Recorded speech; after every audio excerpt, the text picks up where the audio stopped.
कभी कभी ऐसा होता है ना कि एक छोटी सी बात, एक छोटी सी गलतफहमी और देखते ही देखते वो एक बड़ा बवंडर बन जाती है। आज की कहानी कुछ ऐसी ही है।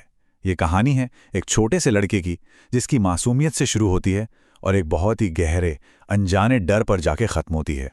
और ये जो डर है ना, यही सवाल इस पूरी कहानी की जड़ में है।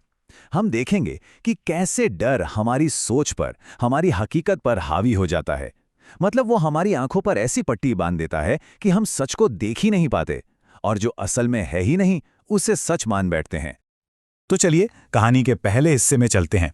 शुरुआत होती है एक बिल्कुल बिल्कुल ही ऑर्डिनरी दिन से, जहां एक छोटी सी घटना एक बहुत बड़े ड्रामा की नींव रखती है। तो जरा सोचिए, एक शांत सी दोपहर है और एक छोटा सा बच्चा है अपनी ही दुनिया में मगन, और तभी उसकी नजर पड़ती है आंगन में एक छोटे से सांप पर। वो सांप धीरे धीरे बेफिक्र होकर रेंग रहा था। बच्चे के लिए तो ये बस एक नई क्यूरियस चीज थी, एक बड़ी ही मासूम सी मुलाकात। अब बच्चे तो बच्चे होते हैं, उनकी क्यूरियोसिटी। तो उसने क्या किया? उसने देखा कि वो सांप एक नारियल के खोल में घुस रहा है, तो उसने बिना किसी डर के एक पत्थर उठाया और उस खोल का मुंह बंद कर दिया। उसके लिए तो ये एक एडवेंचर था, एक मजेदार खेल। और अपनी इस बहुत बड़ी कामयाबी को लेकर वो सीधा भागा अपनी नानी के पास और बड़े गर्व से चिल्लाया, नानी देखो, मैंने सांप पकड़ा है। पर उसकी सारी खुशी, सारा गर्व नानी के चेहरे पर खौफ देखकर एक पल में गायब हो गया। और बस यहीं से कहानी ने एक बिल्कुल अलग, एक खतरनाक मोड़ ले लिया। नानी चीखीं तो नानाजी दौड़कर आए। उन्होंने झट से बच्चे के हाथ से वो खोल छीना और उसे दूर फेंक दिया। सांप तो चला गया, लेकिन उस छोटे से बच्चे के मन में एक बात घर कर गई कि सांप बहुत खतरनाक होते हैं। तो ये था पहला हिस्सा। अब कहानी आगे बढ़ती है। सुबह जो डर का बीज बोया गया था ना, अब देखते हैं कि शाम को वो एक बिल्कुल अलग सिचुएशन को कैसे अफेक्ट करता है। ये बड़ा इंटरेस्टिंग है। तो शाम हुई, बच्चा खेल रहा था और खेलते खेलते उसे एक बर ने, मतलब एक वॉस्प ने डंक मार दिया। अब जाहिर है उसे जोर का दर्द हुआ और वो रोने लगा।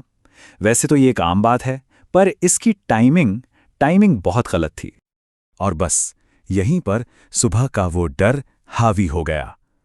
बच्चे को रोता देख और उसकी उंगली पर वो नीला निशान देखकर नानी ने फौरन सोच लिया कि इसे तो सांप ने काट लिया।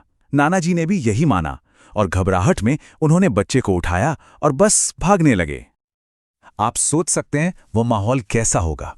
उस पैनिक में, उस हड़बड़ी में नानाजी बच्चे को लेकर खेतों से, बागों से होते हुए भागे, एक ऐसे इलाज की तलाश में जिसकी असल में कोई जरूरत ही नहीं थी। तो अब हम कहानी के उस पॉइंट पर पहुंच गए हैं जहां एक ऐसे जहर का इलाज होने वाला है जो कभी शरीर के अंदर गया ही नहीं था।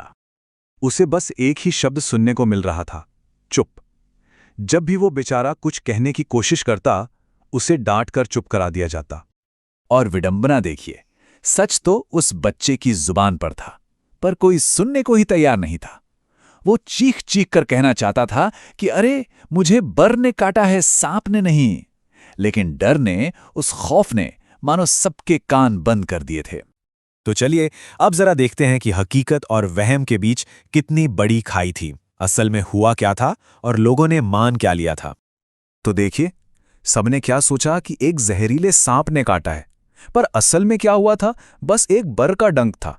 सबने माना कि किसी जादुई मंत्र ने उसकी जान बचाई, पर हकीकत क्या थी? दर्द तो कुछ देर में अपने आप ही कम हो गया था। और इस तरह एक पूरी की पूरी गलत फहमी पर सच की मोहर लग गई। इलाज करने वाले ने भी कह दिया कि हाँ, लड़का अब बहुत जहरीले सांप के खतरे से बाहर है, और परिवार ने, उन्होंने शुक्रगुजार होकर उसे ढेरों तोहफे दिए। मतलब एक झूठ को सच मान लिया गया। तो ये कहानी हमें क्या सिखाती है? यही कि जब हमें पूरी जानकारी नहीं होती तो डर पैदा होता है। तो चलिए इसी डर को दूर करने के लिए कुछ फैक्ट्स पर नजर डालते हैं। सांपों को लेकर ना बहुत सारे मिथ्स हैं, जैसे क्या सांप सच में दूध पीते हैं? जवाब है नहीं, बल्कि उन्हें जबरदस्ती दूध पिलाना उन्हें मार भी सकता है।